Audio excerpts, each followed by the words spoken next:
السلام علیکم۔ Quranic reflection میں آج 24ویں سورہ النور یعنی کہ ڈیوائن ریڈینس پر بات ہوگی۔ 64 آیات پر مشتمل یہ ایک مدنی صورت ہے۔ النور آیت نمبر 35 سے منسوب ہے۔ حضرت عمر فاروق رضی اللہ تعالیٰ عنہ کہ ایک خاص ڈائریکٹیو کی روشنی میں اس صورت کی تعلیم کا خواتین کے لیے خاص اہتمام کیا گیا تھا۔ صورت کا آغاز قرآن کی حاکمیت اور واضح آیات سے ہوتا ہے، جس میں ہمارے لیے نصیحت ہی نصیحت ہے۔ سب سے بڑی نصیحت برائی اور بدکاری کی حدوں سے متعلقہ احکامات کی شکل میں ہے۔ پاک دامن عورتوں پر تہمت لگانے کی سخت وعید ہے اور مخصوص سزا کا تعین بھی کیا گیا ہے۔ اسی طرح میاں بیوی سے متعلقہ لعان کا بیان نہایت وضاحت سے اس صورت میں کیا گیا ہے۔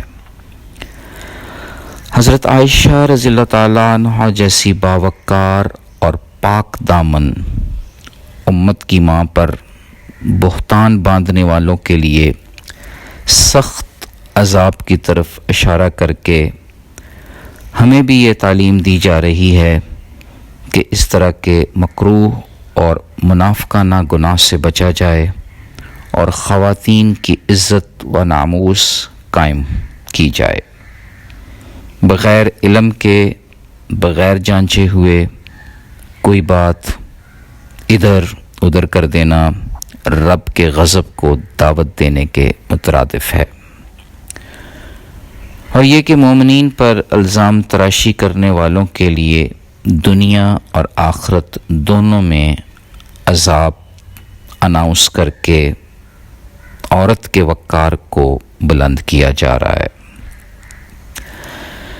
اس صورت میں ہمیں شیطان کے نقش قدم پر چلنے سے روکا جا رہا ہے، کیونکہ شیطان ہمیں بے حیائی اور برے کاموں کی طرف ہی لے کر جاتا ہے۔ یہ بھی ذہن نشین کرایا جا رہا ہے کہ اللہ کے خاص فضل و کرم سے ہی گناہوں سے بچا جا سکتا ہے، شیطان سے چھٹکارا پایا جا سکتا ہے۔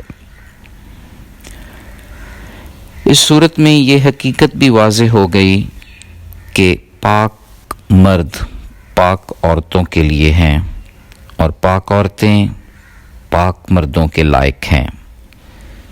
پاکی اور پاکیزگی نور کی مانند ہے۔ نیک اور باحیا خاتون مرد کے لیے پاکیزگی کا نور سمیٹ کر اسے بھی رب کی خوشنودی کے راستے میں ڈال دیتی ہے۔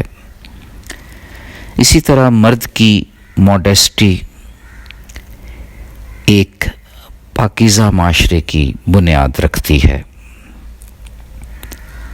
مردوں کو نگاہیں نیچی رکھنے کا حکم نامہ جاری کر کے بھی عورت کو ایک خاص تقدس اور وقار بخشا جا رہا ہے، اور ساتھ ساتھ اس حیا سے روح کی پاکیزگی کے اسباب پیدا ہو رہے ہیں۔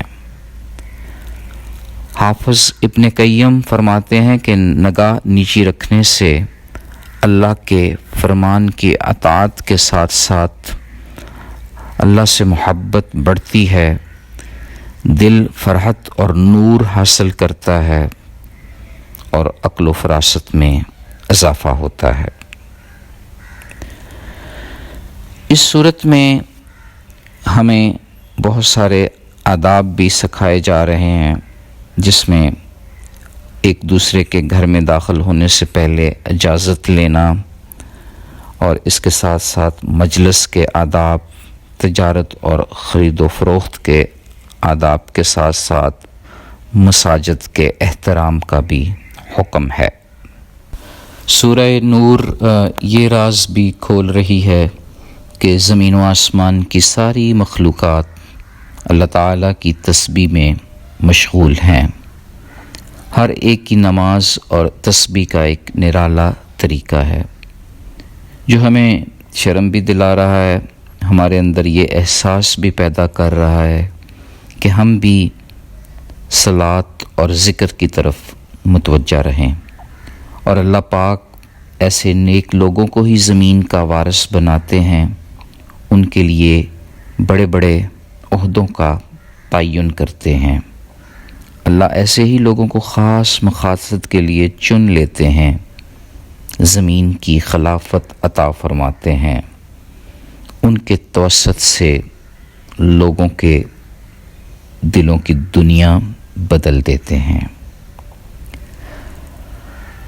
اللہ رب العزت کی ذات گرامی سراسر نور ہے جو لامحدود زمان و مکان میں پھیلا ہوا ہے۔ قرآن پاک بھی اللہ کے نور کی ایک جھلک ہے جو ہمیں تاریکی سے نکال کر روشنی کی طرف لے آتا ہے۔ اس نور کی مثال ایسے ہے کہ کسی دیوار میں ایک تاک ہو، اس تاک میں ایک چراغ رکھا ہو، اور وہ چراغ ایک شیشہ کے فانوس میں ہو، اور وہ شیشہ اتنا صاف و شفاف اور چمکدار ہو جیسے کوئی چمکتا ہوا ستارہ، اور اس چراغ کا تیل زیتون کے ایک ایسے درخت کا ہو جو کسی باغ کے درمیان میں کسی اونچی جگہ پر ہو، جس پر پورا دن دھوپ پڑتی رہتی ہو، جس کا تیل اتنا صاف و شفاف ہو کہ چراغ کو آگ سے روشن کرنے سے پہلے خود تیل سے روشنی اٹھ رہی ہو، یعنی وہ چراغ کیا ہے؟ گویا نور ہی نور ہے۔